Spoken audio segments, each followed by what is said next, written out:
Digital యుగం ముఖ్యంగా social media యుగం కాబట్టి ఇష్టానుసారంగా సోషల్ మీడియాలో ఏది పడితే అది మాట్లాడవచ్చు అనుకుంటున్నారు చాలామంది. దానికి భావ ప్రకటన స్వేచ్ఛ అని ఒక ముసుగు తొడుగుతున్నారు. వాస్తవానికి భావ ప్రకటన స్వేచ్ఛకు కూడా పరిమితులు ఉన్నాయి అని మొన్న హైకోర్టు సజ్జల భార్గవరెడ్డి కేసు సందర్భంగా ఒకసారి చెప్పింది. అంటే భావ ప్రకటన స్వేచ్ఛ కూడా ఒక పరిమితి ఉంది.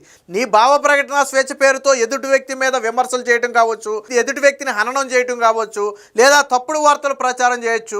ఇవన్నీ కూడా భావ ప్రకటన స్వేచ్ఛలోకి రావు. ఇప్పుడు రాష్ట్ర ప్రభుత్వం ఇటీవల జరుగుతున్నటువంటి అంశాలు, ముఖ్యంగా ఈ రావణ్ వ్యవహారం తరువాత రాష్ట్ర ప్రభుత్వం దీన్ని ఒక సీరియస్గా తీసుకుంది. గతంలో కొద్ది రోజుల క్రితం పవన్ కళ్యాణ్ కూడా స్పందించారు. ఈ సోషల్ మీడియాకి సంబంధించి నా దగ్గర కూడా నేను ఒక ప్రత్యేక సెల్ని ఏర్పాటు చేస్తాను, డిజిటల్ మీడియా బాధితులు ఎవరైనా ఉంటే నా దగ్గరికి వచ్చి కంప్లైంట్ ఇవ్వండి, అది నిజమని నిరూపించబడితే నేను ఖచ్చితంగా శిక్షించే ప్రయత్నం చేస్తామని చెప్పారు. దీన్ని ఇప్పుడు నిన్న జరిగినటువంటి మంత్రివర్గ సమావేశంలో కీలక నిర్ణయం తీసుకున్నారు. ఏమనంటే, ఏదైతే సోషల్ మీడియాలో విచ్చలవిడిగా రెచ్చిపోతూ పోస్టులు పెడుతున్నారో దానికి సంబంధించి వారి మీద చర్యలు తీసుకోవడానికి ఒక ప్రత్యేక టాస్క్ ఫోర్స్ని ఏర్పాటు చేయాలని చెప్పి నిన్న చంద్రబాబు గారు నిర్ణయం తీసుకున్నారు. దీని మీద ఒక ఉపసంఘం కూడా ఏర్పాటు చేసి వెంటనే విధి విధానాలు ఖరారు చేయాలని చెప్పి కూడా చెప్పడం జరిగింది. అంటే టాస్క్ ఫోర్స్ అంటే కేవలం ఏదో ఒక సెల్ ఏర్పాటు చేసేసి మనం వెళ్ళి కంప్లైంట్ ఇవ్వడం కాదు, ఎంటైర్ వ్యవస్థ మొత్తాన్ని కూడా ప్రక్షాళన చేయాలని చెప్పారు. అంటే వినతులు స్వీకరించడం దగ్గర మొదలుపెట్టి, ఐడెంటిఫై చేయడం దగ్గర మొదలుపెట్టి, కేసులు పెట్టడం దగ్గర మొదలుపెట్టి, కేసును వాదించడం దగ్గర మొదలుపెట్టి జైలుకు పంపే వరకు, తప్పైతే జైలుకు పంపే వరకు కూడా దీన్ని పర్యవేక్షణ చేసే విధంగా ఒక ప్రత్యేక టాస్క్ ఫోర్స్ ఏర్పాటు చేస్తున్నారు. అవసరమైతే బయట నుంచి కొంతమంది సైబర్ నిపుణులు తీసుకుని, వాస్తవానికి పోలీస్ శాఖలో సైబర్ క్రైమ్కి సంబంధించి నిపుణులు చాలా మంది ఉన్నారు, అవసరమైతే వారికి కొద్ది ప్రత్యేక శిక్షణ ఇవ్వటం, లేదంటే బయట నుంచి కొంతమందిని అటాచ్ చేసుకుని అయినా సరే సైబర్ ఏదైతే డిజిటల్ మీడియా వేదికగా యుద్ధం చేస్తున్నారో, డిజిటల్ మీడియా వేదికగా అసత్య ప్రచారాలు చేస్తున్నారో, మహిళల మీద కించపరిచే వ్యాఖ్యలు చేస్తున్నారో వారందరినీ కూడా కట్టడి చేయాలని ఒక నిర్ణయం అయితే తీసుకుంది. దీనిలో భాగంగానే టాస్క్ ఫోర్స్ కి నిన్న చంద్రబాబు గారు ఆదేశాలు ఇవ్వడం జరిగింది. ఇతర రాష్ట్రాలు కావచ్చు, ఇతర దేశాలు కావచ్చు, ఈ ఏదైతే సోషల్ మీడియాని ఎలా నియంత్రిస్తున్నాయి, ముఖ్యంగా ప్రభుత్వం మీద కావచ్చు, లేదా మహిళల మీద కావచ్చు, చిన్నపిల్లల మీద కావచ్చు, ఇలా వ్యవహరిస్తే ఎలాంటి చట్టాలు ఉన్నాయి, అక్కడ ఎలా దాన్ని కంట్రోల్ చేస్తున్నారో అధ్యయనం చేయాలని, అలాంటి విధానాన్ని మన రాష్ట్రంలో కూడా అమలు చేయాలని చెప్పి నిన్న డీజీపీకి కూడా చంద్రబాబు గారు అయితే ఆదేశాలు అయితే ఇవ్వడం జరిగింది. అంటే మొత్తంగా ఒక ప్రత్యేక టాస్క్ ఫోర్స్ను ఏర్పాటు చేయడం ద్వారా ఈ సోషల్ మీడియాని, అంటే ఒక చట్టం ద్వారా సోషల్ మీడియాని కట్టడి చేసే ప్రయత్నం అయితే రాష్ట్ర ప్రభుత్వం చేస్తుంది. 100% చేయాలి కూడా. ప్రశ్నించడం వేరు, విమర్శలు అనేవి అర్థవంతంగా ఉండాలి. ఇప్పుడు ప్రభుత్వం చేస్తున్నటువంటి పనులు ఏదైనా అవినీతి ఉందనుకోండి, విమర్శించండి, తప్పులేదు. ప్రభుత్వం ఏదైనా చేస్తానని చేయలేదు అనుకోండి, విమర్శించండి, తప్పులేదు. లేదా ప్రభుత్వంలో ఏదైనా అవినీతి జరుగుతుంది అనుకోండి, విమర్శించండి, తప్పులేదు. కానీ అలా కాకుండా ప్రభుత్వం మంచి చేసినా దాన్ని చెడుగా చూపటం, ప్రభుత్వం రూపాయి ఖర్చు పెడితే 100 రూపాయలు ఖర్చు పెట్టిందని చెప్పటం, లేదా ప్రభుత్వం చేయని పనుల్ని చేసిందని చెప్పటం, అంటే ఒక రకమైనటువంటి అలజడి సృష్టించే ప్రయత్నం, ఫేక్ కంటెంట్ను సర్క్యులేట్ చేయటం, అలాగే సోషల్ మీడియాలో ఉన్నటువంటి లేదా రాజకీయాల్లో ఉన్నటువంటి మహిళా కార్యకర్తల మీద కావచ్చు, మహిళా నేతల మీద కావచ్చు, లేదా ఇతర మహిళల మీద కావచ్చు, దారుణమైనటువంటి పదజాలంతో విమర్శించడం, వారి ఫోటోలు మార్పింగ్ చేసి సోషల్ మీడియాలో పెట్టడం, ఇవన్నీ కూడా పూర్తిగా నియంత్రించబడతాయి. అంటే గతంతో పోలిస్తే ఇప్పుడు దీని మీద యాక్షన్ అనేది చాలా స్పీడ్గా ఉంటుంది. గతంలో కూడా ఏంటంటే కూటమి ప్రభుత్వం కూడా వచ్చిన తర్వాత కొన్ని విషయాలు చూసి చూడనట్టు వదిలేసింది. ఎందుకంటే ప్రతి దాని మీద కేసు పెట్టి ప్రతి వ్యక్తిని అరెస్ట్ చేస్తే ఇదేదో ప్రశ్నించే వాళ్ళని అరెస్ట్ చేస్తున్నారనే భావన ప్రజల్లోకి వెళుతుందేమో, అది ప్రజాస్వామ్యానికి మంచిది కాదనే ఒక ఉద్దేశంతో మరీ హద్దు దాటితే మినహాయించి ఎవరి జోలికి కూడా పెద్దగా వెళ్ళాల, తక్కువ.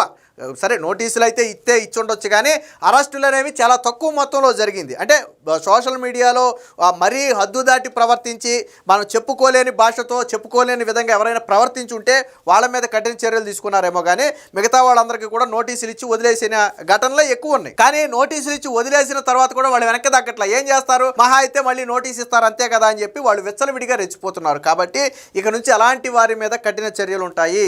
మన హైకోర్టు సజ్జల భార్గవరెడ్డి విషయంలో చెప్పింది కూడా అదే. పోలీసులు కన్నా నిజంగా కఠిన చర్యలు తీసుకుంటే ఆ పోస్టులు మళ్ళీ ఎందుకు పెడతారు, వాళ్ళు పెట్టే ధైర్యం ఎందుకు చేస్తారు? ముఖ్యమంత్రిని, ఉప ముఖ్యమంత్రిని చంపేస్తాం, నరికేస్తామని హెచ్చరించడం అంటే అది ప్రజాస్వామ్యం మీద దాడి చేయడంతో సమానం అని చెప్పి స్వయంగా హైకోర్టే వ్యాఖ్యానించింది. సో దీనికి సంబంధించినటువంటి వార్త కూడా ఒకటి వచ్చింది, ఒకసారి చూద్దాం. సోషల్ మీడియా పెడధోరణులపై టాస్క్ ఫోర్స్ కుల మతాల మధ్య చిచ్చు పెట్టేలా పోస్టులు పెడుతున్నారు. అలాంటి అరాచక శక్తుల్ని వైకాపా ప్రోత్సహిస్తుంది. విధ్వంసానికి మాజీ ఎమ్మెల్యే తోపిదుర్తి కుట్ర పన్నటమే నిదర్శనం. ఆ పార్టీ ట్రాప్లో మీరు పడొద్దు, అభివృద్ధిని ప్రజలకు వివరించండి. మంత్రివర్గ సమావేశంలో ముఖ్యమంత్రి చంద్రబాబు దిశానిర్దేశం. ప్రభుత్వం ప్రజాప్రతినిధులతో పాటు ప్రజల గౌరవానికి ప్రతిష్టకు భంగం కలిగేలాగా అభ్యంతరకర అసభ్య పదజాలంతో వీడియోలు, పోస్టులు, వ్యాఖ్యలు సామాజిక మాధ్యమాల్లో పెట్టిరేగిపోతున్న వారిని నియంత్రించేందుకు సైబర్ క్రైమ్ విభాగం లాగా ఒక ప్రత్యేక టాస్క్ ఫోర్స్ను ఏర్పాటు చేయాలని పోలీసు ఉన్నతాధికారులను ముఖ్యమంత్రి చంద్రబాబు ఆదేశించారు. దీనిపై ఏర్పాటైన మంత్రివర్గ ఉపసంఘం కూడా ఆ దిశగా కార్యాచరణ ప్రారంభించాలన్నారు. శుక్రవారం మంత్రివర్గ సమావేశంలో ఈ సామాజిక మాధ్యమాల దుర్వినియోగాన్ని అరికట్టే అంశంపై సుదీర్ఘంగా చర్చ జరిగింది. డీజీపీ, పోలీసులు, ఉన్నతాధికారులు గంటకు పైగా ఒక ప్రజెంటేషన్ కూడా చంద్రబాబు గారికి అయితే ఇవ్వడం జరిగింది. ఒకప్పుడు మీడియా బాధ్యతాయుతంగా, జవాబుదారీతనంగా ఉండేది. సామాజిక మాధ్యమాలు విస్తృతంగా పెరిగాక ఎవరిష్టం వచ్చినట్టు వాళ్ళు చెలరేగిపోతున్నారు. కొందరు పనిగట్టుకుని నెగిటివ్ న్యూస్ ని, కులాల మతాల మధ్య చిచ్చు పెట్టే తప్పుడు వార్తల్ని వ్యాప్తి చేస్తున్నారు. వ్యక్తిగత హననానికి పాల్పడుతున్నారు. అలాంటి వాళ్లను కొన్ని రాజకీయ పార్టీలు స్వార్థం కోసం ప్రోత్సహిస్తున్నాయి అని చంద్రబాబు గారు అయితే ధ్వజమెత్తారు. సో వైకాపాను పరోక్షంగా ప్రస్తావిస్తూ ఆ పార్టీ స్వభావమే అలాంటిది. బ్లేడ్ బ్యాచ్ల్ని తయారు చేస్తుంది. ఆ గతంలో అలాంటి వాళ్ళను ఎంపీలు, ఎమ్మెల్యేలుగా చేసింది కూడా ఆ పార్టీ అని చెప్పి వాళ్ళ మీద అయితే చేశారు. సో అవసరమైతే బయట నుంచి ఈ సామాజిక మాధ్యమాల్లో ఈ పెడధోరణుల్ని కట్టడి చేయడం కోసం అవసరమైతే బయట నుంచి కొంతమంది నిపుణుల సహాయం తీసుకోవాలని కూడా చంద్రబాబు గారు చెప్పారు. సామాజిక మాధ్యమాల్లో కొందరు విశృంఖంగా వ్యవహరిస్తున్నారు. అలాంటి విపరీత పోకడలను నియంత్రించేందుకు టాస్క్ ఫోర్స్ ఏర్పాటు చేసి పోలీసు శాఖలోని సామాజిక మాధ్యమ నిపుణుల్ని దానికి అనుసంధానం చేయాలి. వారి సరిపోరు అనుకుంటే బయట నుంచి నిపుణులను నియమించుకోండి అని ఆదేశించారు. సామాజిక మాధ్యమాల ముసుగుల్లో వైకాపా మత కల్లోలకు పన్నాంగం పొందుతున్న అంశంపై దీని మీద అయితే చర్చకొచ్చింది. సో ఇదే సందర్భంగా యూట్యూబర్ జోసెఫ్ గురించి కూడా మాట్లాడటం జరిగింది. సో మతాల మధ్య చిచ్చు పెట్టే విధంగా, దేశ సార్వభౌమత్వానికి భంగం కలిగించే విధంగా వ్యాఖ్యలు చేసిన వ్యక్తికి జగన్మోహన్ రెడ్డి లాంటి వ్యక్తి ఆర్థిక సహాయం చేయటం ఏంటని చెప్పి మాట్లాడారు. దీనికి సంబంధించినటువంటి మరొక వార్త కూడా చూద్దాం. చట్టంతో కట్టడి, సోషల్ మీడియా దుర్వినియోగంపై కఠిన చర్యలు. భావ వ్యక్తీకరణ సరే, దూషణలకు దిగే వారికి చెక్. అభ్యంతరక వ్యాఖ్యలు చేస్తే సహించబోం. కేబినెట్ భేటీలో సీఎం స్పష్టీకరణ. వ్యవస్థపై ప్రజల ఆలోచనలను ప్రభావితం చేసే స్థాయికే అరాచకం. సంక్షేమం, అభివృద్ధి, సుపరిపాలన సాధనలో ఇలాంటి వాటికి చోటు లేదు. నియంత్రణ వ్యవస్థలపై అధ్యయనం, ప్రత్యేక సోషల్ మీడియా రెస్పాన్స్ సెల్. మహిళలు, బాలికలపై వేధింపుల కట్టడికి ఒక స్పెషల్ టాస్క్ ఫోర్స్ ఏర్పాటు. విశాఖలో ఎన్ఐఏ ప్రత్యేక కోర్టు. కాపులప్పాడులో ఆదాని మెడికల్ కాలేజు. 1008 కోట్లతో గూగుల్ వేర్ హౌస్ నిర్మాణానికి ఒకే. సంక్షేమ గురుకుల విద్యార్థులకు ఐఐటి, జేఈఈ, నిట్ పరీక్షలకు కోచింగ్. రాష్ట్రంలో 3 ఎక్సలెన్స్ సెంటర్లు. రాజధానిలో భూ యజమానులకు కౌలు పెంపు వంటి కొన్ని కీలక నిర్ణయాలు అయితే తీసుకున్నారు.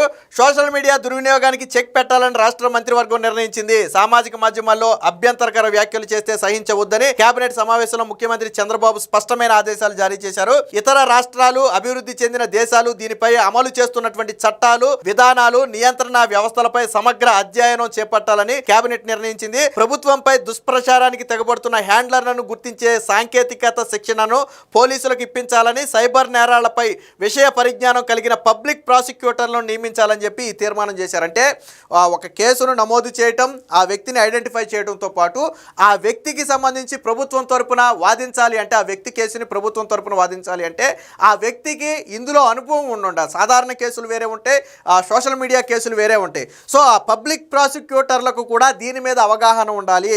న్యాయస్థానంలో వీళ్ళు చేసిన తప్పును స్పష్టంగా ఆధారాలతో నిరూపించే విధంగా వాదనలు వినిపించాలి. అలాంటి వారిని ప్రత్యేకంగా ఈ కేసుల కోసం నియమించమని చెప్పారు. అంటే అంతిమంగా కేసు పెట్టి వదిలేయటమో లేదా ఇది టాస్క్ ఫోర్స్ పెట్టి వదిలేయటమో దీని ఉద్దేశం కాదు. వన్స్ ఒక వ్యక్తి మీద కేసు పెట్టారు అంటే తిరిగి ఆ వ్యక్తి జైలుకు వెళ్లే వరకు కూడా దీన్ని ఫాలో అప్ చేయాలి. దానికి అవసరమైనటువంటి అన్ని ఏర్పాట్లు కూడా చేయాలని చెప్పి నిన్న చంద్రబాబు గారు అయితే ఆదేశించడం జరిగింది. అంటే రాష్ట్రంలో రేపటి నుంచి, అంటే ఇప్పటి వరకు ఒక ఎత్తు, ఇక నుంచి ఒక ఎత్తు. ఇక నుంచి ఈ దుష్ప్రచారాలు, వ్యక్తిగత దూషణలు, మహిళల మీద మార్ఫింగులు లాంటి కథలు ఇక రాష్ట్రంలో నడిచే పరిస్థితి లేదు. దీన్ని రాష్ట్ర ప్రభుత్వం చాలా సీరియస్గా తీసుకుంది. మొన్న హైకోర్టు కూడా ఇదే విషయంలో పోలీసులకు చురకలు కూడా అంటించింది, మీరు ఎందుకు సీరియస్గా యాక్ట్ చేయట్లేదని. సో ఏది ఏమైనా మొత్తంగా రేపటి నుంచి సోషల్ మీడియాలో పేటరేగిపోతున్నటువంటి ఈ సైకో బ్యాచ్ ఎవరైతే ఉన్నారో